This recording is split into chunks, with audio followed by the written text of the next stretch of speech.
energen beng beng. Idenya siapa sih nyampurin energen sama beng-beng gini? Kan jadi ketagihan. Apalagi buat pecinta energen sama beng-beng. Bakalan bikin sarapan makin semangat, makin seru, dan makin enak. Makanya nih aku mau bikin 2 porsi sekaligus. Energen vanilla aja tuh rasanya udah enak banget. Gak kebayang gimana rasanya kalau dicampurin sama beng-beng. Pasti bakalan double nikmatnya. Nah kalau udah jadi, langsung taburin aja nih beng-bengnya di atasnya. Jadi deh, it's time to icip-icip. Beng-bengnya udah jadi. Sekarang waktunya kita cobain. Energennya yang ini ya guys. Energen topping beng beng. Satu duluan boleh? Boleh. Ya, bismillahirrahmanirrahim.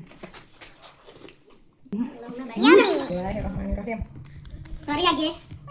Enak. Bismillahirrahmanirrahim. Kan? Inilah. Yes. Energennya kayak biasa yang vanilla ya guys, tapi beng-bengnya tuh yang bikin tambah Kamu nikmat. lebih maju. Mau lagi. Sini, yang ini energen beng beng.